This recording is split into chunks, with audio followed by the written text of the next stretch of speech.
अस्सलामुअलैकुम। Horror stories के एक न्यू एपिसोड के साथ मैं हूं Mazhar Malik. Thank you so much and love you so much आप सबके प्यार भरे फीडबैक का। आज जो स्टोरी मैं आपको सुनाने जा रहा हूं ये मुझे गुजरांवाला से नायला बहन ने भेजी है। कहानी और स्पेशली जो आज हॉरर स्टोरी है उससे पहले वो OCS ऑफ कैमरा स्टोरी थी।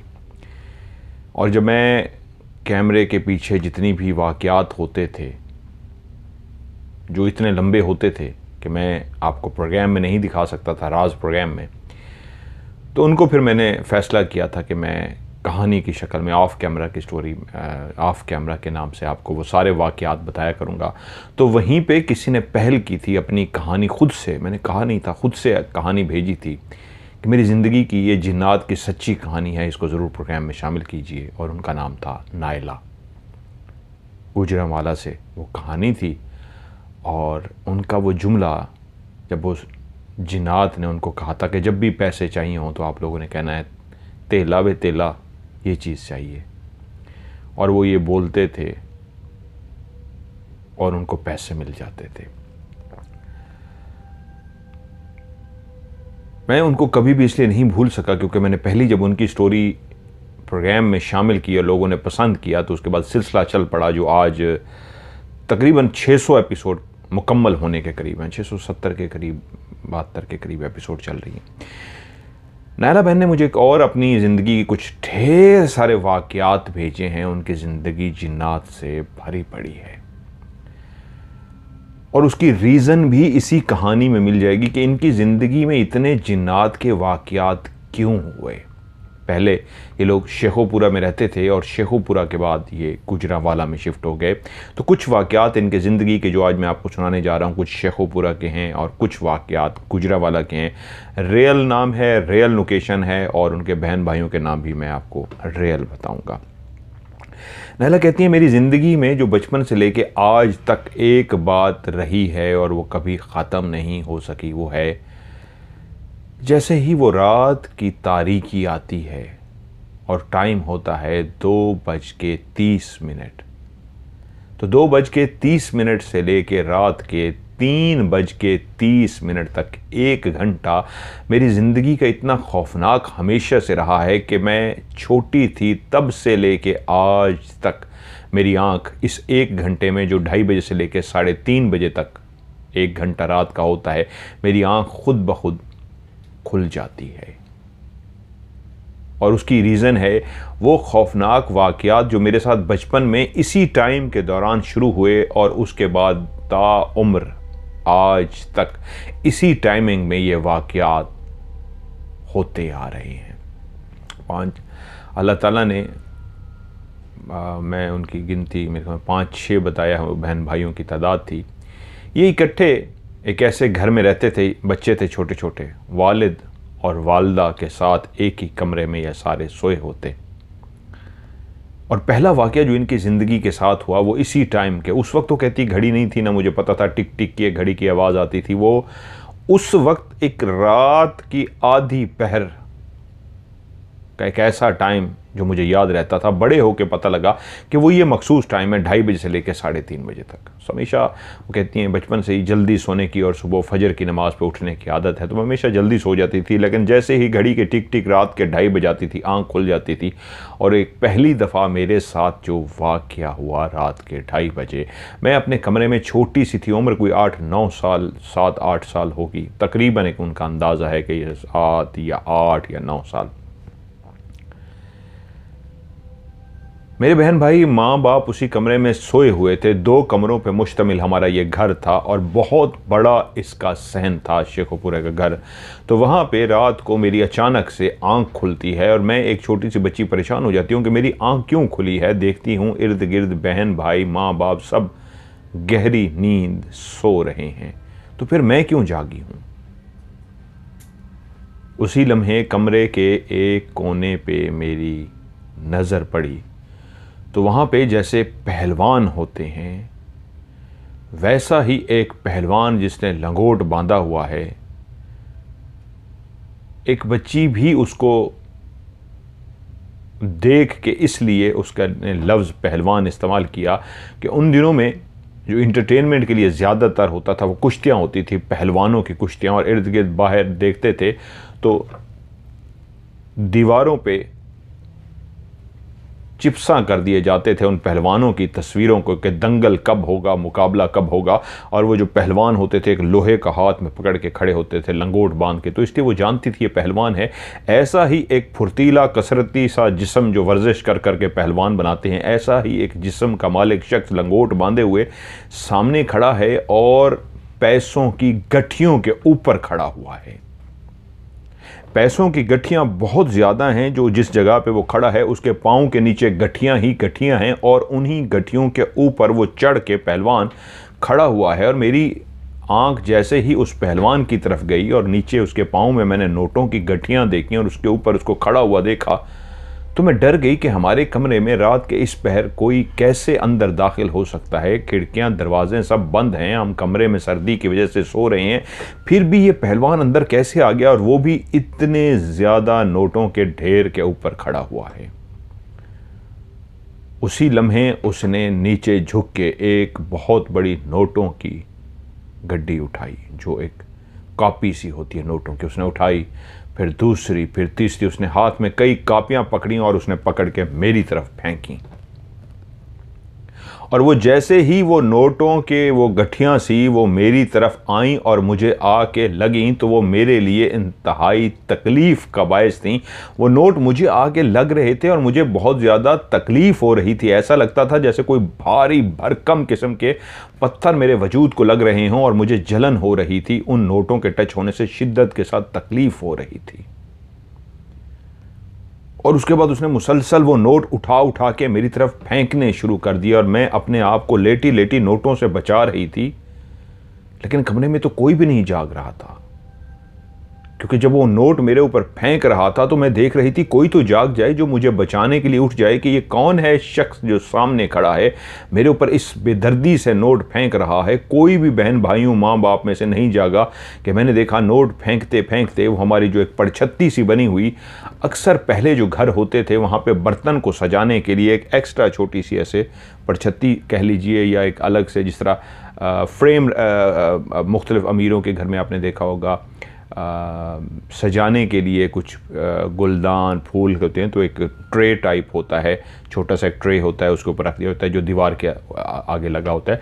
तो ऐसे एक लंबी सी एक ट्रे टाइप सी एक दीवार सी होती थी, ट्रेस टाइप कह लीजिए, पड़छत्ती बोलते थे उसको। उसके ऊपर बर्तन रखे जाते थे।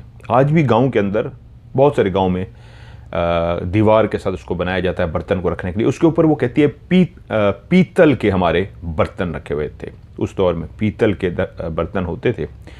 तो वहीं पे खड़े खड़े वो उस पड़छत्ती के साथ खड़ा हुआ था। उसने अपनी उंगली ऐसे बर्तनों को टच की जो सजावट के साथ उस पड़छत्ती पे पीतल के बर्तन, जग, गिलास, मुख्तलिफ चीज़ें रखी हुई थी।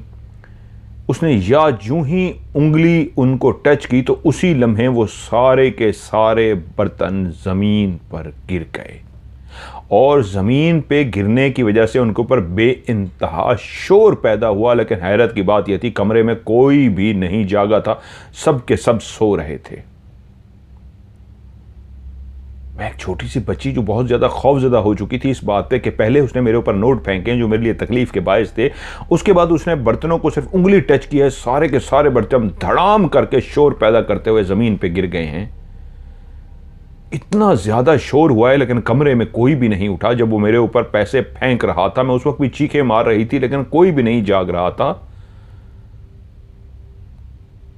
कि मैंने देखा जैसे ही वो बर्तन सारे नीचे गिरे तो मैंने जोर से चीखें मारनी शुरू कर दी, लेकिन कोई भी नहीं जागा। हाँ, मेरे चीखें मारने से वो एकदम से गायब हो गया। मैं अपने बिस्तर पे उसी तरह लेटी रही। मुझे रात सारी जितना भी बाकी पहर बच गया था सुबह होने तक, क्योंकि अम्मी उठती थी नमाज के लिए सुबह, तो जब तक अम्मी नहीं उठी मैं अपने बिस्तर पे खौफज़दा लेटी रही कि कोई उठे तो मैं उनको बताऊं। लेकिन जैसे ही मेरी अम्मी उठी हैं मेरे अंदर हिम्मत ही नहीं हो सकी कि मैं अपनी माँ को कुछ बता सकूं कि मैंने रात को क्या मंजर देखा है। कोई बर्तन गिरा के गया है और मेरी माँ जैसे उठी मेरे सांस में सांस आई, थोड़ा सा खौफ कम हुआ। मैंने माँ की तरफ देखा और जैसे ही बर्तनों की तरफ देखा, बर्तन अपनी जगह पे वापस रखे हुए थे। जब मैं चीख रही थी तो वो उस वक्त सामने खड़ा पहलवान तो गायब हो गया था, लेकिन बर्तन नीचे पड़े हुए थे। लेकिन जैसे ही मेरी माँ उठी और मैं माँ को बताने के लिए बेचैन हुई, बर्तनों की तरफ देखी तो बर्तन अपनी जगह पे वापस थे और मैं खामोश हो गई। लेकिन वो पहली ज़िंदगी की ऐसी रात थी जिसमें इतना ज़्यादा मेरे अंदर खौफ बैठ गया कि सुबह उठते ही मुझे शदीद बुखार हो गया था। मेरी माँ ने मुझे देखा कि तुम कैसे जाग गई हो। वो मेरे पास आई, मुझे हाथ लगाया तो एकदम से वो चौंकी और चौंक के बोली, ओहो तुम्हें तो शदीद बुखार है, तुम शायद इसलिए जाग गई हो बुखार की वजह से। और वो सारा दिन मैंने बुखार में गुजारा। ये पहला वाक़या था जो 2:30 बजे से लेकर 3:30 बजे के दरमियान बचपन में मैंने देखा था। और उसके बाद तो ज़िंदगी में ये टाइम हमेशा मेरी आँख खुद ब खुद खुल जाती है और इसी ही टाइम पे मेरे साथ ज़िंदगी में कुछ ना कुछ लाज़मी होता है।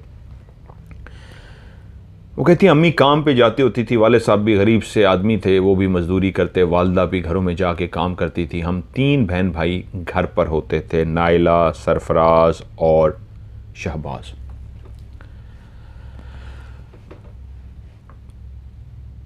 हम बच्चे थे, हमें वहाँ कहाँ छोड़ के जाती, बाकी बहन भाई चले जाते, वालिद भी काम पे चले जाते। अब हम 3 छोटे छोटे बच्चे, मैं नैला कहते, मैं और मेरे दोनों भाई, हम घर पे होते। और माँ जाते हुए क्या करती, हमें नाश्ता वगैरह दे के उसके बाद जब जाने लगती तो बाहर से दरवाज़ा बंद करके चली जाती कि बाहर बच्चे कहीं चले ना जाएं, घर के अंदर महफूज रहें।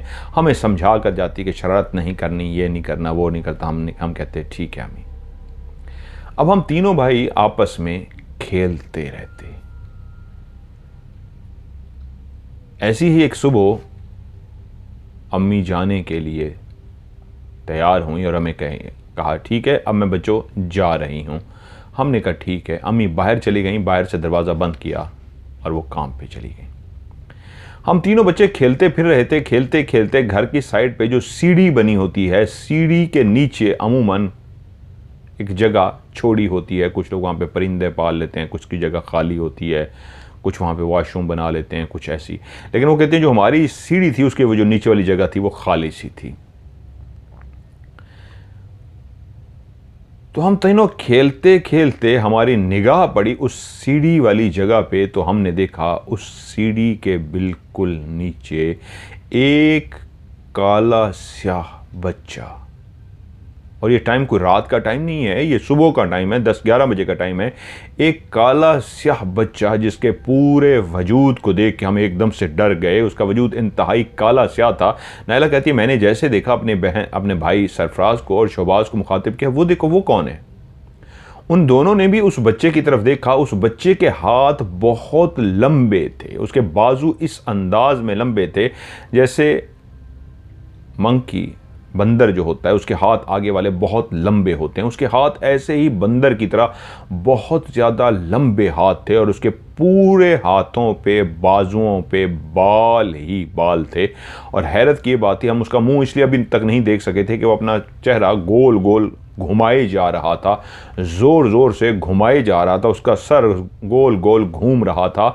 वो छोटा सा बच्चा जिसके वजूद पे कोई कपड़ा नहीं था, इस अंदाज में बैठा था जैसे कोई सर घुटनों में दे के बैठा होता है। लेकिन जब हमारी निगाह उस पर पड़ी तो उसने जो घुटनों में सर रखा हुआ था वो सर ऊपर उठाया और गोल गोल घुमाना शुरू कर दिया। हम तो अभी तक उसके बाजू देख के हैरान थे, बंदर की तरह बालों से भरे इतने लंबे बाजू, लेकिन वो अपना सर घुमाए जा रहा था। और तेज़ी के साथ घूमते हुए सर में जो हल्का सा हमें उसका चेहरा नज़र आया तो वो बहुत ही अजीबो गरीब सा चेहरा था।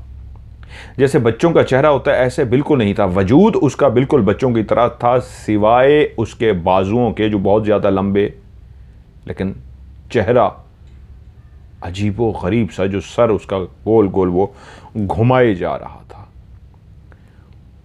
उसको हम तीनों बहन भाई खड़े होकर कुछ देर देखते रहे। फिर एकदम से पता नहीं हमें क्या हुआ, उसको देखते हुए हम तीनों ने भी अपने अपने सर गोल गोल घुमाने शुरू कर दिए। हम अपने सर घुमाते गए घुमाते गए घुमाते गए। कितनी देर हम लोगों ने अपने सर को घुमाया, हमें यहां तक होश नहीं रहा कि सर को घुमाते घुमाते हमने गोल गोल घूमना शुरू कर दिया। अब हम गोल गोल घूम रहे थे और गोल गोल घूमने के साथ साथ सर भी हिलाते जा रहे थे। पहले तो खड़े खड़े सिर्फ सर हिला रहे थे, अब सर तो हिलता जा रहा था, लेकिन हम तीनों भाई गोल गोल घूमते जा रहे थे, घूमते जा रहे थे, यहां तक कि कब गिरे बेहोश हो गए हमें पता ही नहीं है। जब वालदा घर के अंदर दाखिल हुई तो देखा तीनों बच्चे फर्श पे बेहोश पड़े हुए हैं। शदीद परेशान हुई, भागी, मां था, मदद के लिए पुकारा। फौरी तौर पे तीनों बच्चों को डॉक्टर के पास ले गए। बच्चे होश में आ गए। डॉक्टर ने कहा खेलते खेलते कमज़ोरी से हो गया, परेशानी की कोई बात नहीं, ऐसी कोई बात नहीं है, पढ़ के दम कर दें इनके ऊपर। वैसे हो जाता है बच्चों के साथ। जब हम ठीक होके घर आ गए तो माँ ने पूछा क्या हुआ था। तब हमने माँ को बताया कि माँ कैसा हमने बच्चा देखा था, इस अंदाज में वो यहाँ बैठा था और वो इस तरह सर घुमाए जा रहा था। हम उसको देखते देखते सर घुमा रहे थे, बेहोश हो गए। कहते हम तो बच्चे थे, हमें पता नहीं, बाद में बड़े हुए तो वालदा ने हमें बताती है कि तुम लोग सहन के अंदर बेहोश पड़े हुए थे जब मैं घर में दाखिल हुई थी, और तुमने जो बताया था वो ये था कि घूमते घूमते। वो कहते हो तो हमें भी याद है कि हमने बच्चे को देखा था, लेकिन बेहोश हुए थे ये हमें याद नहीं है। फिर वो कहती हैं कि उनकी एक बहन जिनका नाम है शमा और नायला, ये दोनों बहनें, ज़्यादा वाक़यात इनके साथ होते रहे हैं। कहते हैं हम जिस स्कूल में पढ़ने के लिए जाती थीं उसी स्कूल के बिल्कुल सामने, बिल्कुल उसके अपोजिट साइड पे एक बहुत पुराना और बहुत बड़ा कब्रिस्तान था। कब्रिस्तान के इर्द गिर्द कोई भी दीवार नहीं थी, कच्ची कब्रें थीं उस दौर की, लेकिन बिल्कुल उस कब्रिस्तान के कोने पे एक 4 दीवारी करके एक कमरा नुमा कच्चा सा बना दिया गया था, जिसको ऊपर से बंद किया गया था। उस कमरे को इसलिए बनाया गया था कि लोग जो कुरान मजीद के नुस्खे जो पुराने हो जाते हैं, ज़ईफ़ हो जाते हैं, तो उनकी बजाय बेहुरमती हो उसको कहीं फेंकें या कहाँ रखें, तो उसके लिए वो कमरा बना दिया गया था कि उसके अंदर कुरान मजीद के वो नुस्खे रख दिया करें। रखने के लिए अंदर बाकायदा जगह भी बनाई गई थी, लेकिन वो इस अंदाज में कमरा बना हुआ था कि वो थोड़ा सा नीचे उतर के जाना पड़ता था, और नीचे उतर के मतलब 1-2 स्टेप जिस तरह लिए जाते हैं, ज़रा नीचे करके बनाया गया था। मुख्तलिफ लोग अपने कुरान मजीद जो नहीं पढ़ते थे वो भी रख जाते थे कि रखे हुए घर में बेहुरमती ना हो, यहाँ रख जाएँ, तो वो लोग अक्सर अपने कुरान मजीद रखते। कहती है मैं और मेरी बहन शमा कुरान मजीद पढ़ने के लिए जाती थी सुबह सुबह। उसके बाद जब कुरान मजीद पढ़ के आती थी वापस, तो आके स्कूल की वर्दी पहनती और उसके बाद स्कूल जाती थी। तो स्कूल से जब छुट्टी होती थी, गुर्बत भी थी, तो हम लोग दोनों सोचती थी कि इसके अंदर चलते हैं, कुरान मजीद उठाते हैं और घर जाके पढ़ेंगे, और पढ़ने के बाद वापस आके वो पारा रख देंगे, दूसरा पारा लेके जाएंगे। तो वहाँ से हमने एक पहला पारा उठाया जो बिल्कुल सही हालत में था, कोई छोड़ गया था। वहाँ से हम दोनों बहनें वो घर लेके पारा लेके चली गई, खुश थी कि हमें अपना पारा मिल गया। मस्जिद में जहाँ पे वो पढ़ने जाती होंगी वहाँ पे उनके अपने पारे नहीं थे, वहीं मस्जिद के थे।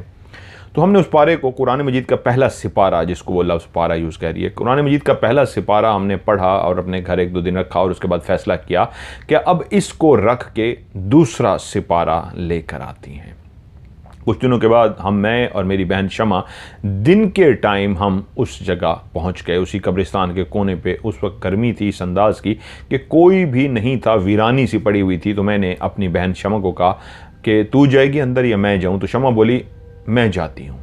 तो मैंने कहा ठीक है तू जा, मैं तुझे बताती हूं कौन सा उठाना है। शमा अंदर चली गई, नायला बाहर खड़ी है और वो ढूंढती जा रही है कि वहाँ उसको एक दूसरा सिपारा मिला जो बिल्कुल नया था। नायला कहती है मैंने उसे कहा कि यार ये तो बहुत ज़बरदस्त नया तूने ढूंढ लिया है, मेरे लिए भी ऐसा ढूंढ, नहीं तो ये मुझे दे दे। उसने कहा नहीं ये नया है, ये मैं नहीं दूंगी, ये मेरा है।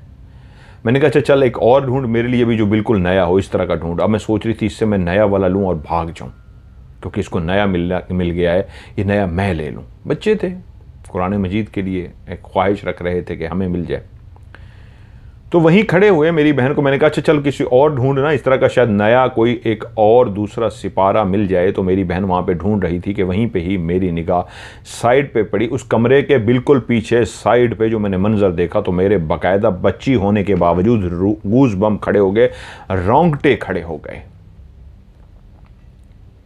मैंने वो मंजर जैसे ही देखा एक चीख मारी और मेरी बहन ने मेरी चीख सुनी, कहती क्या हुआ। वो भाग के बाहर आ गई और उसी ने भी वही मंजर उसी लम्हे सेम उसने भी देख लिया कि मेरा शायद वहम होता। मेरी बहन ने भी वो सेम मंजर देखा। उसी कमरे नुमा जगह के बिल्कुल पीछे एक इतना बड़ा खरगोश था जैसे कोई बकरी जितना बड़ा हो, बकरी से भी बड़ा, तकरीबन भैंस के बराबर। क्योंकि जब मैंने उसको देखा उस वक्त तकरीबन उसका साइज एक बकरी की तरह का बहुत बड़ा खरगोश को हम पहचानती थी कि ये खरगोश है, लेकिन बकरी के साइज का था। और जब मेरे मुंह से चीख निकली और मेरी बहन भाग के बाहर आई तो उसी लम्हे तक उसने अपना साइड चेंज की थी। वो जिस अंदाज में बैठा था तो थोड़ा सा घूमा था, तो बिल्कुल वो इतना बड़ा था जैसे भैंस होती है, भैंस की तरह का वो बड़ा सा खरगोश था जिसको मैंने और मेरी बहन ने क्लियर देखा। वो नीचे बैठा हुआ था, इतना बड़ा खरगोश जिसके कान खरगोश की तरह खड़े थे, उसी तरह खरगोश की तरह उसका बहुत बड़ा मुंह था और बहुत बड़ा पीछे उसका वजूद, एक भैंस जितना बड़ा खरगोश। दोनों बहनों ने जैसे ही देखा इंतहाई खौफजदा हो गई और उसके बाद हम दोनों बहनों ने वहां से दौड़ लगा दी। हम दोनों बहनें शदीद डर गई थीं। वो एक काले रंग का काला स्याह खरगोश था, भैंस की तरह बड़ा और काला, भैंस के साइज जितना बड़ा और काला स्याह खरगोश। एक ऑडियो है, चलें इसका मैं बाद में आपको सुनाता हूँ। इनकी ऑडियो के अपना ये अगला वाक़या सुनाते हुए एकदम कहानी, वॉइस मैसेज है उनका, तो कहानी सुनाते सुनाते एकदम डर गई हैं। एक एक्सप्रेशन चेक करें इंसान के, जब इंसान कहानी सुना रहा होता है तो उसके क्या उनकी एक फीलिंग होती है कि ये कहानी जब वो उन्होंने सुनाई। तो मैं कोशिश करता हूँ एंड में आपको उनकी आवाज़ सुनाता हूँ, क्योंकि ये स्कूल का, वो कहती हैं हम एक स्कूल में जिसमें पढ़ते थे, हमारी मिस कहते थे, आज तो टीचर कहते हैं, मिस हमें पढ़ाती थी। और पढ़ाने का अंदाज़ ये होता था कि हमारा जो क्लासरूम था उसके अंदर ब्लैक बोर्ड जो बना हुआ था, वो आजकल तो अलग से बनाए जाते हैं, वो उसी दीवार पे ही ब्लैक पेंट करके और वहीं पे ही मतलब बनाया जाता था। आजकल तो अलग से भी लगाए जाते हैं। उसी दीवार पे ही ब्लैक पेंट करके और ख़ास अंदाज में ब्लैक बोर्ड काला स्याह वो बनाया गया था। उसके ऊपर वो चाक से लिखती थी और हम उसको फॉलो करते थे। तो ऐसी ही एक दिन क्लासरूम में बैठे हुए मिस आई, उन्होंने हमें कहा कि अपनी अपनी तख्तियों पे जो मैं ऊपर लिखती जा रही हूँ ब्लैक बोर्ड पे, ये उसी तरह लिखना शुरू कर दो, और जब तुम अपनी तख्ती पूरी मुकम्मल कर लोगी, जो भी पूरी अपनी तख्ती लिख लेगा तो उसके बाद उसको छुट्टी है, वो जा सकता है। कलम दवात, मुझे भी वो याद है कलम, बहुत सारे लोगों को याद होगी, एक काना हम उसको बोलते हैं। उसको काटा जाता था, उसको काटने के बाद उसकी नोक जो बनती थी उसको एक कट लगाया जाता था, वो एक कट वाला कलम बन जाता था। एक स्याही होती थी गोल सी, उसके अंदर हम उसको डिप करते थे, डिप करने के बाद लिखते थे अलिफ बे, फिर डिप किया पे ते, डिप किया टे से जीम चे, वो हम लिखते थे तख्तियों के ऊपर। और जिन लोगों ने भी तख्ती के ऊपर लिखना शुरू किया था, यकीन माने उनकी हैंड राइटिंग बहुत अच्छी है, उर्दू की, स्पेशली उर्दू के लिए होती थी। तो कहती हम भी छोटी छोटी बच्चियां थीं, कलम दवात उठाए अपनी अपनी तख्तियां लिख रही थीं, और मिस ने जब ब्लैक बोर्ड के ऊपर वो सारा अलिफ बे पे ते टे से जीम चे हे सारा लिख लिया, तो उसके बाद कहती हैं ठीक है मैं क्लास से बाहर जा रही हूँ, और जो जो लिखता जाए उसके बाद वो क्लास से बाहर जाए, उससे पहले नहीं जा सकता। हमने कहा ठीक है मिस चली गई। उसी लम्हे तख्ती लिखते हुए मिस की जो कुर्सी थी उस कुर्सी पे मेरी निगाह गई। कुर्सी के नीचे जैसे ही मेरी निगाह गई तो मैंने देखा कुर्सी के बिल्कुल नीचे, उसकी जो कुर्सी की 4 टांगे थी, उसके नीचे कोई घुसना भी चाहता तो नहीं घुस सकता था, क्योंकि कुछ उस दौर में जो कुर्सियां बनाई जाती थी ना, उनकी जो 4 टांगे होती थी उनके साइडों पे भी लकड़ी लगा दी जाती थी। उठा के तो कोई अंदर जा सकता है, ऐसे घुस नहीं सकता। तो मैंने एकदम से मिस की कुर्सी के नीचे देखा तो हाँ, वो कहती हैं तख्तियाँ लिखते लिखते तकरीबन सारी लड़कियां चली गई थी, हम 3 या 4 लड़कियां थीं जो उस क्लास में बच गई थीं, जो अभी लिख रही थी। तो मेरी कुर्सी के नीचे निगाह गई तो कुर्सी के नीचे एक काला स्याह बच्चा छुप के बैठा हुआ था। उसने बिल्कुल हमारे स्कूल की वर्दी की तरह के छोटे से कपड़े पहने हुए थे, और जैसे ही मैंने उसे देखा तो मैं एकदम से चौंक गई कि ये काला स्याह बच्चा कुर्सी के नीचे घुसा कैसे, इसके नीचे तो घुस नहीं सकते, और ये कहाँ से आ गया काला स्याह बच्चा। तो मैं नाजिया, उन्होंने लफ्ज़ लिखा, मैं वही देख रहा था, ढूंढ रहा था। तो मैंने नाजिया को कहा, नाजिया नाजिया, वो लिख रही, कहती हाँ क्या है। मैंने कहा वो देख तेरा भाई कुर्सी के नीचे घुसा हुआ है। मैं समझी शायद ये नाजिया का भाई है जो कुर्सी के नीचे है। नाजिया ने एकदम देखा तो देख के कहती है नहीं, ये मेरा भाई तो नहीं है, ये कौन है। यकीनन वो नाजिया ने देख लिया था, और नाजिया भी डर गई थी कि मेरा भाई नहीं, बच्चा कहाँ से आ गया। तो उसी हम लम्हे हमने देखा उस बच्चे ने उस कुर्सी के नीचे बिल्कुल इंसानों की तरह एक काला सा छोटा सा हाथ उसने निकाला, और हाथ निकाल के वो कुर्सी के पीछे जो ब्लैक बोर्ड लगा हुआ था उस ब्लैक बोर्ड पे उसने अपना हाथ लगाया, और बिल्कुल उसका हाथ काले स्याह ब्लैक बोर्ड पे जैसे निशान छप से जाते हैं, काला स्याह ब्लैक बोर्ड, काला स्याह उसका हाथ। लेकिन उसने जैसे वहाँ पे हाथ टच किया तो जैसे चाक से लिखते थे तो वाइट चाक से लिखा जाता था, तो जिस जगह पे उसने हाथ लगाया तो हल्का हल्का उस तरह का वाइट चाक की तरह का उसका हाथ बन गया। और खौफनाक बात यह थी कि उस बच्चे को जब हमने देखा वो अपना हाथ नीचे से निकाल रहा था तो उसका हाथ तो वहां तो पहुंच ही नहीं सकता था। बहुत छोटा सा वो बच्चा था, छोटा सा उसका हाथ था, उसका हाथ कहाँ से ब्लैक बोर्ड तक पहुंच सकता था। लेकिन उस बच्चे ने फिर भी हाथ निकाला, और उसका हाथ जब ब्लैक बोर्ड को टच हो गया और उसने हाथ वापस खींचा तो हम सब लड़कियां जो वहां पे 3-4 मौजूद थीं, हमारे मुंह से चीखें निकल गईं और हम चीखें मारती हुई बाहर भाग गईं। हम बहुत ज़्यादा शदीद डर गई थीं उस बच्चे को देख के, जिस अंदाज में हम, जब वो बच्चा ही समझा कि कुर्सी के नीचे कैसे घुसा, ये मामा अब ये एक अपनी तरफ एक क्वेश्चन मार्क था, सवाल था कि अंदर कैसे घुस गया। लेकिन जब उसने हाथ निकाला और इतना दूर तक उसका हाथ चला गया, फिर हम डरी और डर के भाग गई। उसका हाथ भी छपा हुआ था, और जब चीखें मार के हम बाहर भाग गई तो मिस ने पूछा क्या हुआ। हमने बताया कि अंदर इस तरह बच्चा है और ऐसे कुर्सी के नीचे है, किसने देखा।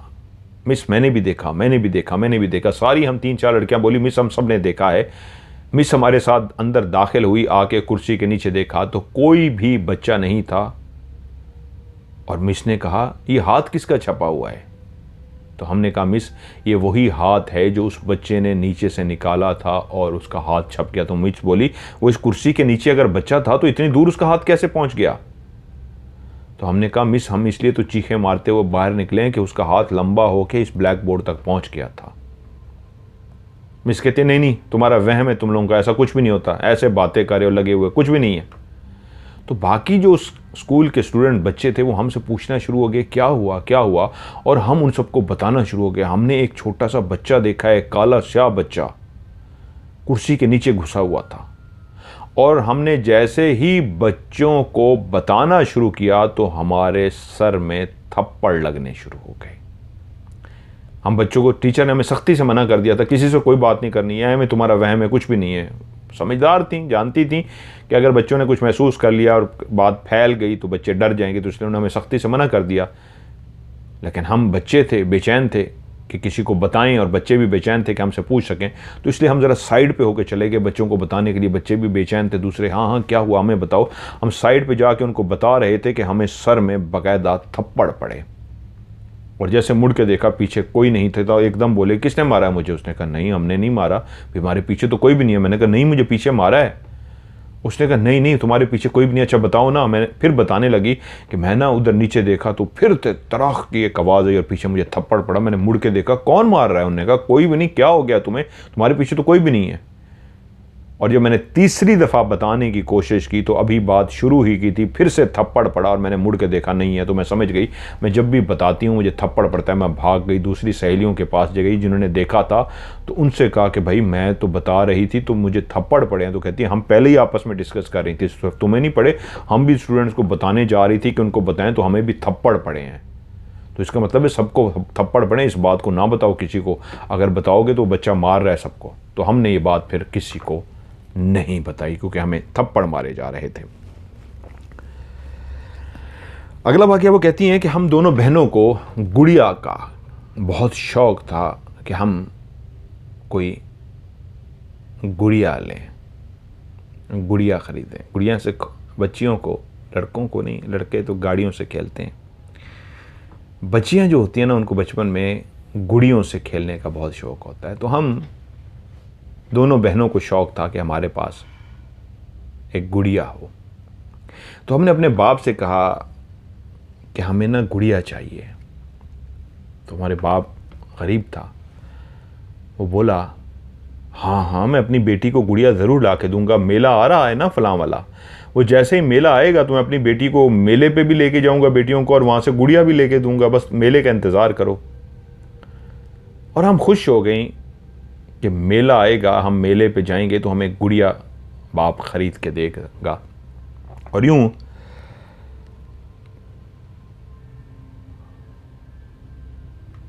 हम इंतज़ार में रही। हमारे बाप ने हमसे कोई भी काम कराना होता तो फ़ौरन वो हमें कहता गुड़िया लेके दूंगा मेले से, चलो ये काम करो, और हम फ़ौरन से पहले ये काम कर लेते। हर वो काम भाग के करते जिसकी हमें लालच दी जाती कि मेले से गुड़िया मिलेगी। पता नहीं कितने अरसा बाप हमें, छोटी थी, मेला तो लगता रहता था, लेकिन बाप ने हमें गुड़िया ना लेके दी और हमें कहते रहे, हम कहते रहे ठीक है। ऐसी ही एक सुबह हम कुरान मजीद पढ़ के आई और हमारा अब स्कूल जाने का टाइम था। हम घर में दाखिल हुई तो हमने देखा कि वालिद साहब चारपाई पे लेटे हुए हैं और उनके साथ जो सिरहाना था जहाँ पे उन्होंने सर रखा हुआ था, सिरहाने के बिल्कुल पास एक बिल्कुल नई गुड़िया रखी हुई थी। बहुत ही खूबसूरत सी गुड़िया, बहुत ही प्यारा सा छोटा सा उसका मुंह था और बहुत ही खूबसूरत गुड़िया। हम जैसे ही दोनों दाखिल हुई देखा बाप सोया हुआ है और उसने सरहाने गुड़िया रखी हुई है। कोई भी बच्चे होते भाग के गुड़िया उठा लेते, लेकिन हमने गुड़िया उठाई नहीं और इस इंतज़ार में कि अब अब्बू उठे और ख़ुद अपने हाथ से गुड़िया दे, क्योंकि हमारे बाप ने कहा था मैं मेले पे लेके जाऊंगा। चलो हमें नहीं लेके गया, लेकिन हमारा बाप हमारे लिए गुड़िया लेके आया था। हम दोनों बहनों ने गुड़िया को देखा तो खुश हो गई। मैं अपनी बहन से बोली अब्बू हमारे लिए गुड़िया ले आए हैं? कहती हाँ वो देखो तो सही, वो रखी हुई है कितनी खूबसूरत, ये हमारे लिए है। तो मेरी बहन कहती चलो जल्दी से वर्दी पहन लो स्कूल जाने के लिए। अब्बू को दिखाते हैं कि देखो हमने वर्दी पहन ली है, बस हमें गुड़िया दे दें। तो हम भाग के दोनों बहनें गईं, तैयार हुई, वर्दी पहन ली और माँ के पास गईं और कहा अम्मी अब्बू हमारे लिए गुड़िया लेके आए हैं। कहती है क्या मतलब? हमने कहा अब्बू जो बाहर सो रहे हैं ना उनके पास गुड़िया रखी हुई है हमारे लिए, वो हमारे लिए ले आए हैं मेले से। कहती है किधर रखी हुई है? हमने कहा वो बाहर रखी हुई है, हमने नहीं उठाई, हम इंतज़ार में, अब्बू खुद अपने हाथ से दें। माँ कहती है आ जाओ मैं देखती हूँ कहाँ है, मैं तुम्हारे बाप को जगाती हूँ। माँ हमें लेके बाहर आई, वालिद वैसे ही सो रहे थे उसी तरह, अंदर कोई भी दाखिल नहीं हुआ था घर के अंदर, दरवाज़ा बाहर वाला बंद था। जब हम आई थी दरवाज़ा बंद करके आए थे और जब वालिद साहब के पास पहुँचे तो वालिद साहब उसी तरह लेटे हुए थे, लेकिन कोई भी गुड़िया नहीं थी। अम्मी कहती है कहाँ है गुड़िया? तो हमने कहा अभी तो इधर रखी हुई थी अब्बू के पास, अब पता नहीं कहाँ है। तो माँ कहती है अच्छा मैं रुको, मैं तुम्हारे बाप से पूछती हूँ, उसने उठा के ना रख दी हो। उन्होंने वालिद को जगाया, वो जाके कहते हैं हाँ क्या हुआ है?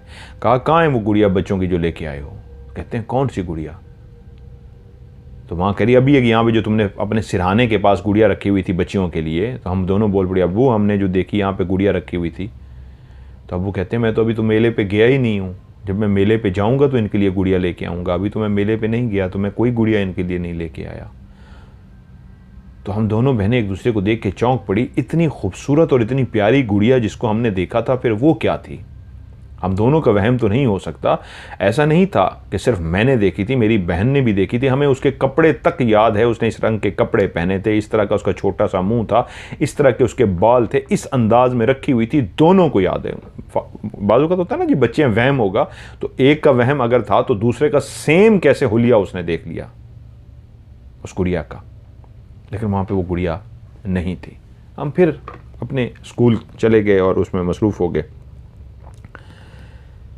कुछ अरसे के बाद वक्त इसी तरह गुजरता रहा। ये कुछ कहानी जिस तरह मैंने कहा ना शुरू में शेखोपुरा की है, कुछ बहुत सारी कहानियाँ जो ज़्यादा वाक़यात हैं वो गुजरा वाले के। इनकी जो दादी अम्मा थी वो बिल्कुल ठीक थी, सेहतमंद थी, कुछ ऐसी बीमारी या कुछ ऐसा नहीं था जिस पे पता होता है कि वो अल्लाह को प्यारी हो जाएंगी या उनके साथ कोई वाक़या हो जाएगा, मसला हो जाएगा। वो बिल्कुल ठीक थी, चलती फिरती थी, बिल्कुल ओके थी। कि अचानक से उनकी मौत वाक़ हो गई। अल्लाह को प्यारी हो गई।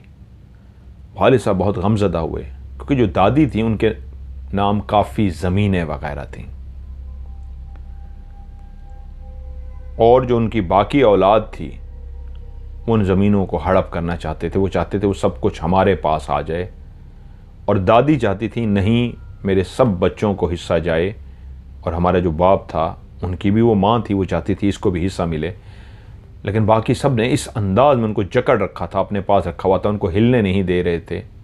और कुछ अरसे के लिए जब हमारे साथ वो थीं तो उनकी मौत, काफ़ी अरसा इन्हीं के साथ रहती थी, तो उनकी मौत वक्त हो गई। अल्लाह के हवाले कर दिया गया, सफ़र आखरत कब्र में दफन कर दिया गया। तो कुछ अरसे के बाद वाले साहब सोए हुए थे, उन्होंने एक ख्वाब देखा। वो ख्वाब में देखते हैं कि उनकी माँ, हमारी यानी दादी अम्मा, उनके ख्वाब में आई और उसके बोली कि तू अभी तक सो रहा है, उठ, घर की सफाई कर, बहुत ज़रूरत है घर को साफ करने की। इसी सफाई ना करने की वजह से मैं तो इस दुनिया से चली गई हूं। मैं नहीं चाहती कोई और भी चला जाए। बहुत देर हो गई। हाँ, मैं जहां हूं अब बहुत खुश हूं, मैं ठीक हूं, मैं तो वापस नहीं आ सकती। लेकिन तू उठ मेरा बेटा, दुश्मन पीछे लगा है, सफाई कर। वाले साहब ने ख्वाब देखा, अजीब सा ख्वाब था, वो अजीब से हो गए। सुबह उठे, बीवी से कहा कि मैंने ख्वाब देखा है, अम्मा ख्वाब में आई थी।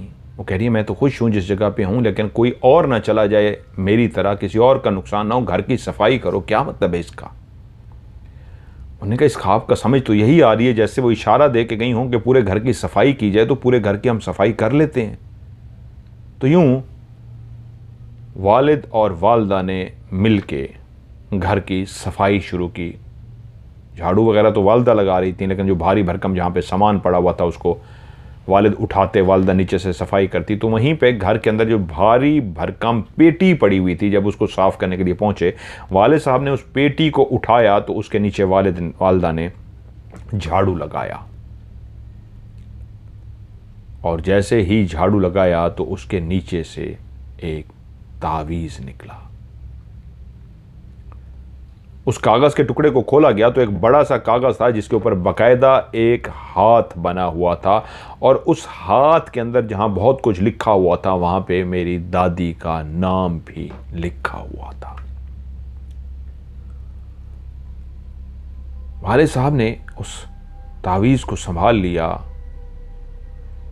और उसको लेके एक उनके जानने वाले थे पीर साहब, वो उनके पास पहुँचे और जाके उनको तावीज़ दिखाया कि ये देखिए पीर साहब, ये घर के अंदर से तावीज़ निकला है। तो वो पीर साहब ने तावीज़ को गौर से देखा, उनका नाम वहाँ पे बोला, ज़हरा था मेरे ख्याल में उनका नाम, अगर मैं गलत नहीं कह रहा तो कहा क्या अभी तक ये खातून जिंदा है? एक सवालिया निशान उन्होंने किया। उनको सिर्फ तावीज़ जाके दिया और पूछा कि ये तावीज़ देखिए क्या है, तो उन्होंने तावीज़ देख के कहा क्या ये खातून अभी तक जिंदा है? होना तो नहीं चाहिए। तो उन्होंने कहा नहीं जी, वो जिंदा नहीं है। उन्होंने कहा यही तो मैं कह रहा हूँ, होना नहीं चाहिए, क्योंकि ये तावीज़ यही बता रहा है कि उनकी मौत के लिए तावीज़ किया गया है, उनको मारने के लिए तावीज़ किया गया, और जितना ख़तरनाक किस्म का ये तावीज़ किया गया वो बच ही नहीं सकती थी, इसलिए वो अल्लाह को प्यारी हो गई। उन्होंने पानी दम करके दिया और फिर उसके बाद जो एक तोड़ करने के लिए कहते हैं कि बाकी घर वालों को नुकसान ना हो। दादी ने जिस तरह कहा था कि मैं तो चली गई, सफाई करो, किसी और को नुकसान ना हो, तो शायद यही इशारा था। उसके बाद उन्होंने घर को पानी दिया दम करने के लिए, छिड़कने के लिए, पीर साहब वो जो कुछ भी दे सकते थे उनको दिया, और वालिद साहब वो लेके आए और उसके बाद वो सारा कुछ उन्होंने किया। लेकिन उसके बाद अब्बू ने एक फ़ैसला कर लिया था कि मैं भी अमलियात सीखूंगा। मेरी माँ की जान चली गई है जादू की वजह से। किसने मेरी माँ पे ऐसा जादू किया है, उस ज़मीनों को हड़प करने के लिए, जो काफ़ी ज़्यादा ज़मीनें उनके नाम थी, उस जायदाद को हड़प करने के लिए उन्होंने माँ को ही मार डाला। कौन थे? अपने ही थे जिन्होंने मारा था, वही ज़मीनें हड़प करना चाहते थे। तो मेरी माँ चली गई खाली हाथ, तो वो भी गई है जो उन्होंने हड़प करने के लिए मारा है। वो क्या 7 ज़मीनें लेके जाएंगे? वो भी खाली हाथ जाएंगे। हम सब बशर ने इस दुनिया से खाली हाथ जाना है, लेकिन मुझे अब अमलियात सीखने हैं, मुझे इनका तोड़ करना है, मुझे भी सीखना है। वाले साहब ने जहाँ कहीं पे भी उनको इशारा मिलता, जहाँ कहीं से भी पता लगता, वो सीखने के लिए भाग पड़ते। बहुत उन्होंने धक्के खाए, इधर गए उधर गए, जहाँ जहाँ कोशिश मिलती करने की कोशिश करते, लेके आते, लेकिन बेसूद रहता। और वो करते क्या थे, उनको याद नहीं होता था। वो लिखा हुआ लेके आते थे, हमारी माँ कुछ पढ़ी लिखी थी, वो उनको देते, तो माँ एक एक लफ्ज़ उनको याद कराती थी। जैसे बड़ी कोई आयत है, बड़ी कुछ सूरत है, बड़ा कुछ पढ़ना है, तो माँ 2-3 लफ्ज़ उनको याद कराती। एक दिन वो याद करते और कहते बाकी मैं अगले दिन याद करूँगा। लेकिन वहाँ पे हो क्या रहा था, वालदा जब उनको एक लफ्ज़ बार बार पढ़ा रही होती हैं, एक आयत बार बार पढ़ा रही होती हैं, याद करा रही होती, तो वालिद को शायद याद होता हो या ना होता हो, मैं और मेरी बहन हम उसको याद कर लेते थे, क्योंकि हम सिपारा पढ़ के आते थे। वालिद साहब सिपारा नहीं पढ़े हुए थे, कुरान मजीद पढ़े लिखे नहीं थे, इसलिए मैं और मेरी बहन को फ़ौरन याद हो जाता था। अब वो अगले दिन सबक लेते, लेकिन हम उससे पहले याद कर चुके होते, क्योंकि वालदा पूरा पढ़ के एक दफ़ा सुनाती, फिर उसके बाद कहती अब आप इतना याद कर लें, कल आपको इतना याद कराऊंगी, अगले दिन आपको इतना पढ़ाऊंगी। तो जब वो पढ़ती थी, हम उस वक्त दोनों बहनें सुनते थे और हम याद कर लेते थे, और हम दोनों बहनें पढ़ती रहती थी। बच्चे थे, समझ बूझ नहीं थी। वालिद ने तो शायद कम इतना पढ़ा हो, लेकिन हम दोनों बहनों ने बेइंतहा वो चीज़ें याद की। जहाँ जहाँ से उनको जो कुछ मिलता था, वालिद साहब वालदा को बताते, वालदा उनको आगे याद कराती, हम मुसलसल दोनों बहनें पढ़ती रहती थीं। ये जिस तरह मैंने कहानी के शुरू में आप लोगों से कहा था, एक वजह यह भी है कि किस वजह से जिन्नात उनके साथ अटैच रहे। वो बच्चियाँ थीं, उनको समझ बूझ नहीं थी, पहले ही जिन्नात उनको मुसलसल नज़र आ रहे थे। नाइला के साथ बाकायदा बचपन से ही 2.5 से 3.5 के दरमियान वाक़यात हो रहे थे। ऊपर से वो जब इस तरह की चीज़ें पढ़ भी रही थी, उसकी बहन भी, तो कैसे हो सकता है कि फिर जिन्नात की वाबस्तगी ना हो, जिन्नात उसके साथ जुड़ ना जाएं। यही हुआ, जिन्नात और ज़्यादा नाइला और उसकी बहन के साथ जुड़ना शुरू हो गए। वालिद साहब भी पढ़ते, याद करते, लेकिन ये दोनों बेटियां उसकी वालिद साहब से भी ज़्यादा पढ़ रही थीं और ज़्यादा जिक्र कर रही थीं। उन्हीं दिनों की बात है कि जब ये मैं तस्बीह कहती है, मैं और मेरी बहन इस तरह पढ़ते रहते, याद करते, चलते फिरते। मतलब ये नहीं कि हम वजीफ़ा कर रहे होते, जैसे चलते फिरते बच्चे ऐसे पढ़ते रहते हैं, कुरान मजीद पढ़ के आते हैं, पहला सुपारा पढ़ के आते हैं, अपना सबक याद करके आते हैं। पढ़ने का शौक़ होता है, तो जो आज का सबक पढ़ा होता है, मौलवी साहब 2 लाइनें 4 लाइनें 6 लाइनें रोज़ पढ़ाते थे उस दौर में। कारी साहब जो होते थे ना, जिस तरह अल्हम्दुलिल्लाहि रब्बिल आलमीन अर्रहमानिर रहीम, बस इतना काफ़ी है, वो इसको पढ़ते रहते थे मिसाल के तौर पर। तो हम बच्चियां थी, तो वो वालिद की वो जो लफ्ज़ अम्मी ने उनको सिखा रही होती थी, वो हमें याद होती थी, तो हम चलते फिरते वो पढ़ते रहते थे। तो उन्हीं दिनों की बात है कि एक रात हम सारे छत पे सोए हुए थे, मैं भी सो गई, और वही मखसूस टाइम जो हमेशा मेरी ज़िंदगी में रहा है, 2:30 बजे से लेकर 3:30 के दरमियान 1 घंटा जिसमें मेरी आँख खुलती है, उस रात भी सोए हुए मेरी आँख खुली, और मेरी आँख खुली उस आवाज़ से, एक जो पायल की छन छन छन की आवाज़ थी। किसी ने पायल पाँव में पहन रखी थी और कोई आहिस्तगी के साथ चल रहा था, और उसके चलने से उस पायल की आवाज़ पैदा हो रही थी, छन छन छन छन। मेरी आंख खुल गई। जब मैं नींद से जागी तो मैं परेशान हुई, मैं क्यों जागी हूँ, क्या हुआ है। तो उसी लम्हे मेरे कानों ने आवाज़ को सुना कि गहरी नींद में होने के बावजूद मैं छन छन को सुन पा रही थी, और अब जब मैंने आंख खोल ली है तो छन छन की आवाज़ क्लियर सुन पा रही हूँ। मैंने आंखों को ऐसे मला और मलने के बाद फिर से देखा, क्या ख्वाब है या वहम है या हकीकत में जाग चुकी हूँ। तो छन छन की आवाज़ क्लियर थी। मैंने इधर उधर देखा, बहन भाई सारे सो रहे हैं। तभी मेरी आवाज़ उसी लड़की की तरफ पड़ी जो छन छन करते हुए मेरे सामने से गुजर के गई थी। जब मैंने आंखें मली थी और गर्दन को मोड़ के इधर उधर देखा था, उस वक्त उस लड़की की मेरी तरफ कमर थी। वो मुझे नहीं देख सकी थी कि ये बच्ची जाग गई है, आंखें मल रही है और इधर उधर देख रही है, क्योंकि उस वक्त तक वो मुझे क्रॉस करके आगे जा चुकी थी। और तभी जैसे मेरी उसमें निगाह पड़ी तो मैंने अपनी दोनों आंखें जल्दी से बंद कर ली। मेरे दिल की धड़कन बहुत तेज हो गई,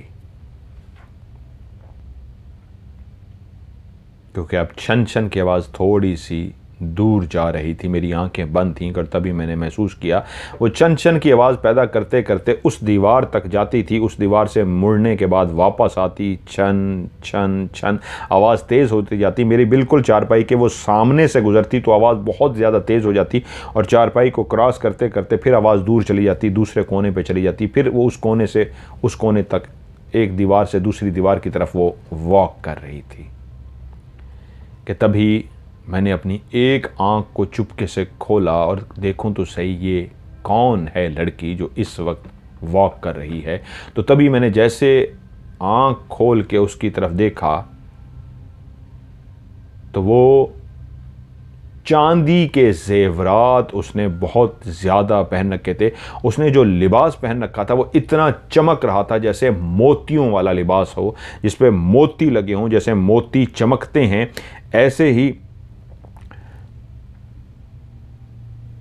ही मोतियों की तरह उसका लिबास बहुत ज़्यादा चमक रहा था। और पूरे गले के अंदर उसने चांदी के जेवरात ही जेवरात पहन रखे थे। बाजू के अंदर भी बड़े बड़े कड़े थे, सोने के नहीं चांदी के जेवरात थे। लेकिन उसका जिस्म इतना चमक रहा था, इतना चमक रहा था जैसे मोतियों में से रोशनियाँ निकलती हैं, ऐसे ही उसमें मोतियों की तरह रोशनियाँ निकल रही थीं।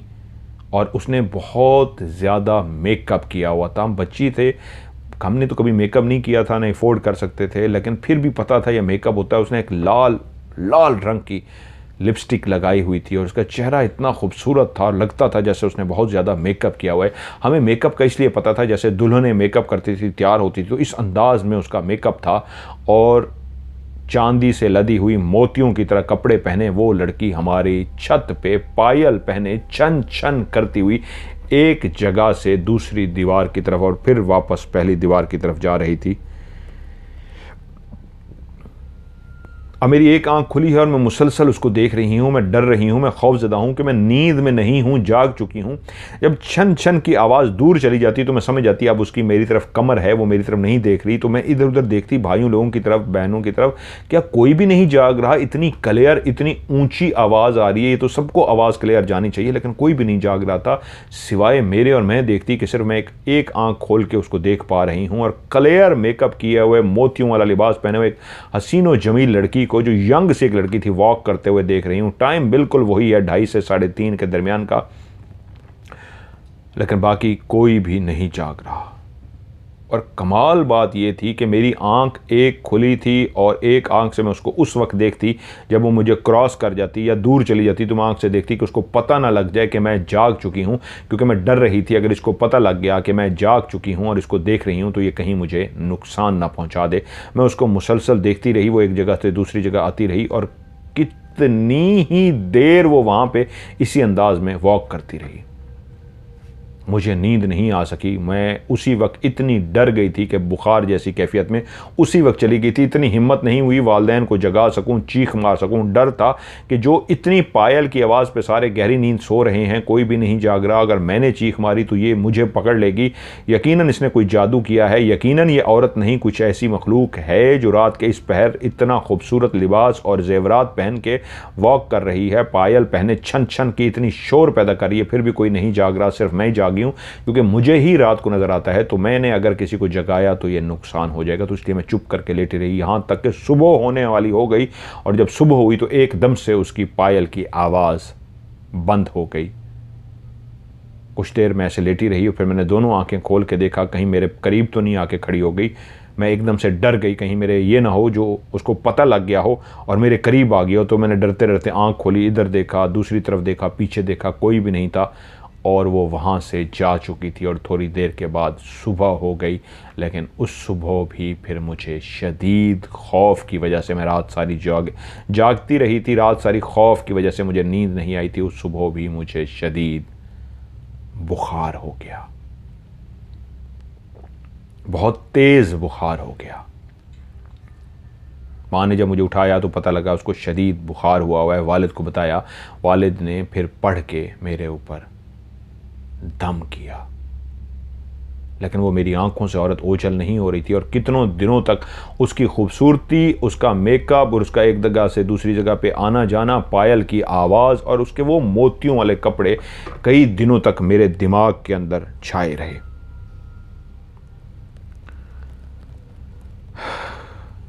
इसी तरह वो कहती हैं वक्त गुजरता रहा,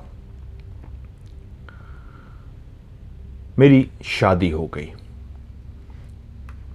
शादी हो के यकीनन माँ के घर को औरतें, बेटियां छोड़ देती हैं और फिर शौहर का घर ही उसका वो घर होता है जहाँ जब तक इंसान ज़िंदा रहता है उसी के साथ ही रहता है। मैं शादी हो के अम्मी के घर से अपने दूसरे घर शिफ्ट हो गई। वहीं पे भी काफ़ी अरसा तो ठीक रहा, लेकिन कुछ अरसे बाद जो पहला वाक़या मेरे साथ उस घर के अंदर हुआ, सारे छत के ऊपर सो रहे थे। एक ही पंखा लगा हुआ था जो सबको हवा दे रहा था। क्या खूबसूरत वो मंजर होता था जब लोग एक ही छत पे इकट्ठे सोते थे और एक पंखा लगा होता था वो जो घूम रहा होता था और वो घूमता हुआ पंखा सबको हवा दे रहा होता था। लड़ाई इस बात की होती थी कि पंखे के करीब वाली चारपाई पे कौन सोएगा, क्योंकि पंखे के करीब वाली जो चारपाई होती थी वो सबसे बेहतरीन जगह समझी जाती थी कि वहाँ पे सुकून की नींद आती थी, वहाँ पे हवा बहुत अच्छी लगती थी। जिसकी सबसे दूर चारपाई होती थी उसको बहुत कम हवा लगती थी। तो जो फेवरेट या पसंदीदा घर के लोग होते थे वो उस करीब की चारपाई पे सोते थे जो पंखे के साथ होती थी। वरना अमूमन जो बुज़ुर्ग होते थे, बुज़ुर्गों को वो चारपाई दी जाती थी, जो घर के बड़े बुज़ुर्ग होते थे।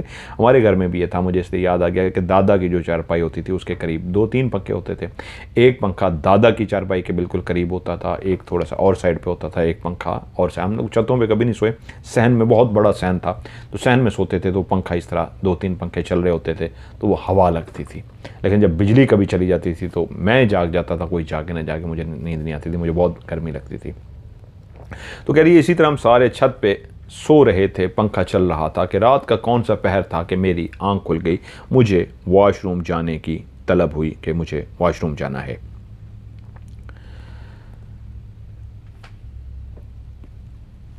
अब मैं जैसे ही आंख खुली कि मुझे बहुत ज़ोर से वॉशरूम आ रहा है, बल्कि वो जो एक पहलवान वाला मैंने उनका वाक़या सुनाया, वो कहती हैं पहला वाक़या जो उनकी ज़िंदगी में हुआ था 2.5 से 3.5 के दरमियान, पहलवान वाला जिस पहलवान ने उनके ऊपर नोट फेंके थे और वो बर्तन गिरा दिए थे। वो कहती है मैं इतनी डर गई थी कि मेरे कपड़े में मेरा पेशाब निकल गया था, खौफ ज़दा मैं इतनी ज़्यादा हुई थी। तो इस छत पे सोए हुए मेरी आंख खुली कि वही टाइम होगा तकरीबन जो हमेशा होता था 2:30 से 3 बजे कि मुझे वॉशरूम जाना है, मुझे वॉशरूम की तलब हो रही थी। तो मैं उठ के ऐसे पहले बैठी चारपाई पे, पंखा चल रहा था, सबकी तरफ मैंने देखा, सब सो रहे हैं। मुझे अब सीढ़ियाँ उतर के नीचे जाना था। घर की जो सीढ़ियाँ थी बहुत ज़्यादा खुली नहीं थी, इस तरह की थी कि एक टाइम में एक इंसान जा सकता था, अगर कोई दूसरा आता तो बड़े मुश्किल से दोनों को क्रॉस करके गुजरना होता था। यानी कि इकट्ठे होकर आप नहीं चल सकते, एक दूसरे की तरफ आमना सामना करें तो आप इस अंदाज में क्रॉस कर सकते हैं, क्योंकि वो तंग थी सीढ़ियाँ। तो मैं अपनी चारपाई से उठी और मैंने देखा साथ वाली चारपाई में मेरे शौहर भी गहरी नींद सो रहे हैं, बाकी घर वालों की तरफ देखा सारे सो रहे हैं। तो मैंने कहा ठीक है मैं उठती हूँ, नीचे वॉशरूम होके आती हूँ, वापस आके सोती हूँ। मैं अपनी चारपाई से उठी, जूते पहने और मैं चलती हुई सीढ़ी तक पहुँच गई। और जैसे मैं सीढ़ी से नीचे उतरना शुरू कर दिया तो वो कह रही हैं सीढ़ी के एक स्टेप होते हैं, जिस तरह सीढ़ियों पे आप स्टेप चलते चलते जाते हैं तो एक जगह ऐसी बनी हुई जाती है, वहाँ पे स्टेप नहीं होते, वहाँ पे 2 बंदे खड़े हो सकते हैं, वो बने होती है, बड़ी सी एक सीढ़ी होती है, फिर उसके बाद सीढ़ियाँ चढ़ते हैं। तो मैं चलती चलती जब उस जगह पे पहुंचने लगी जहाँ पे आप खड़े हो सकते हैं, एक बड़ी सी सीढ़ी होती है, तो वहाँ जैसे मैं पहुंचने ही वाली थी मैंने देखा मेरे शौहर वो कहीं वॉशरूम गए हुए थे नीचे, वो नीचे से ऊपर आ रहे थे। अब मैं इसलिए रुक गई कि दोनों इकट्ठे तो गुजर नहीं सकते, मैं इस तरह साइड करके खड़ी हो जाऊं कि वो इधर से पहले गुजर जाएं और फिर मैं उसके बाद नीचे जाऊं। तो मैं वहाँ पर रुक गई, मेरे शौहर बिल्कुल चलते हुए मेरे बिल्कुल करीब आ गए और वो भी उसी अंदाज में हो गए कि गुजरने के लिए जो एक रास्ता बनता था कि आमने सामने दोनों का मुंह हो और आप क्रॉस कर जाएं, यानी दो बंदे जब वॉक कर रहे हो इकट्ठे चलते हैं कमर से कमर मिला के, इस अंदाज में नहीं आप उतर सकते या चढ़ सकते, इस अंदाज में कि मुंह एक दूसरे की तरफ कर लें और साइड से गुजर जाएं। तो मैं इस अंदाज में खड़ी हो गई, दीवार की तरफ मैंने कमर कर ली, दूसरी तरफ रास्ता दिया शौहर के कि वो गुजर जाएं, और वो भी जब मेरे बिल्कुल करीब पहुंचे तो उन्होंने भी अपना मुंह मेरी तरफ किया और ऐसे साइड से होके ऊपर की तरफ चले गए। और उसके बाद फिर मैं चलती हुई नीचे गई, वॉशरूम इस्तेमाल किया और वॉशरूम इस्तेमाल करके सीढ़ियाँ चढ़ के जैसे ही मैं अपनी चारपाई पे पहुंचने लगी तो एकदम मुझे शॉक्ड और झटका लगा कि ये क्या हुआ है। मुझे अच्छी तरीके याद था कि मैं जब वॉशरूम के लिए उठी थी तो पहली चीज़ जो मैंने देखी थी वो अपने शौहर को देखा था, वो तो गहरी नींद सो रहे थे, वो तो बिल्कुल गहरी नींद में सोए हुए थे। मैंने उनको अच्छी तरीके देखा, मैं कुछ देर बैठी रही थी और उसके बाद मैंने जूते पहने, और जब जूते पहन के मैं जा रही थी तब भी मेरे शौहर यहाँ पे सोए हुए थे, और जब मैं सीढ़ियों तक पहुंची वो वहीं पे सोए हुए थे। और जब मैं सीढ़ियों पे पहुंच गई और नीचे उतरना शुरू हो गई तो वो जो सामने से आता हुआ शख्स था जो मेरा शौहर था, जिसको मैंने रास्ता दिया और वो साइड से होकर निकला, वो तो मेरा शौहर नहीं था, मेरा शौहर तो वहां पर सो रहा था। तो फिर वो कौन था? उसका रंग और रूप तो बिल्कुल वैसा था मेरे शौहर की तरह, कपड़े भी उसने वही मेरे शौहर की तरह पहन रखे थे, जूते भी मेरे शौहर की तरह पहन रखे थे उसमें, और मेरे शौहर में कोई भी फर्क नहीं था।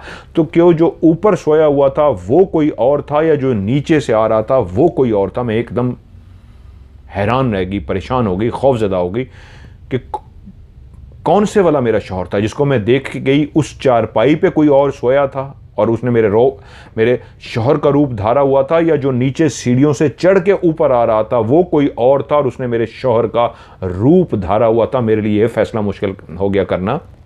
मैं ये फैसला नहीं कर पा रही थी कि इन दोनों में से एक तो ज़रूर कोई ऐसा था जो इंसान नहीं था जिसने मेरे शौहर का रूप धारा था।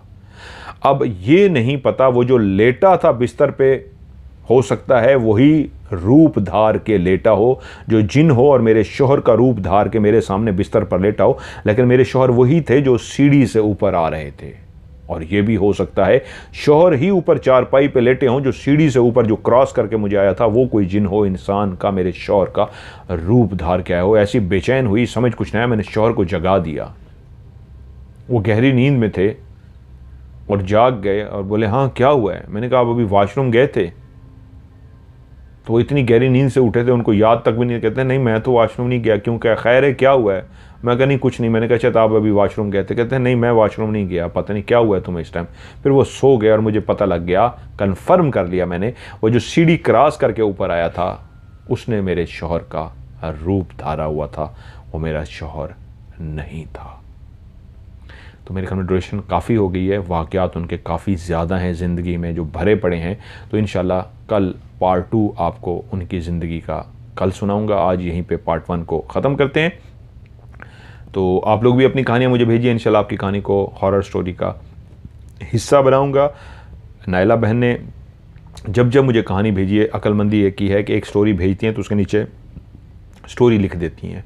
दूसरी दफ़ा भी जब स्टोरी भेजती हैं तो फिर भी वॉइस मैसेज भेजने के बाद फिर एंड पे स्टोरी लिख देती हैं। तो आप लोगों से भी रिक्वेस्ट है, अगर आपकी एक स्टोरी चल चुकी है, 2 चल चुकी हैं, जितनी आप भेजना चाहें, आप 1000 भेजना चाहें मैं तो सुना दूंगा, भेज दें, लेकिन हर स्टोरी के बाद आपने वॉइस मैसेज भेजें या लिखा हुआ भेजें, एंड पे स्टोरी ज़रूर लिखना है। और दूसरे 2 मैं मैसेज देता हूँ नए लोगों के लिए भी, और वो पुराने लोग भी जिन्होंने अपनी कहानी भेजी हुई अभी तक शामिल नहीं हो सकी, वो भी मुझे अपनी कहानी प्लीज़ दोबारा सेंड कर दें। लेकिन एक गलती जो कि किसी ने भी नहीं करनी वो ये है कि जब भी मुझे कहानी भेजें, पहली दफ़ा दूसरी दफ़ा जब भी भेजें, वॉइस मैसेज रिकॉर्ड करके भेजें, लिख के भेजें, आप उसको पहले सेंड कर दें व्हाट्सएप पे। जब वो सेंड हो जाए तो उसके बाद फिर आपने लिखना है STORY स्टोरी लाजमी अलग से लिखना है। इसका फ़ायदा ये होता है, ढेर सारे मैसेज आए होते हैं तो रोज़ मैं व्हाट्सअप खोल के पहले ये देखता हूँ कहीं पे स्टोरी लिखा है, और जहाँ पे स्टोरी होता है तो उसको मैं नंबर दे के सेव कर लेता हूँ, और जब आपका नंबर आता है तो कहानी को प्रोग्राम में शामिल करता हूँ। अगर आप स्टोरी लिखना भूल जाएंगे तो मैं आपका मैसेज नहीं खोल सकूँगा, इसलिए आपकी कहानी भी प्रोग्राम में शामिल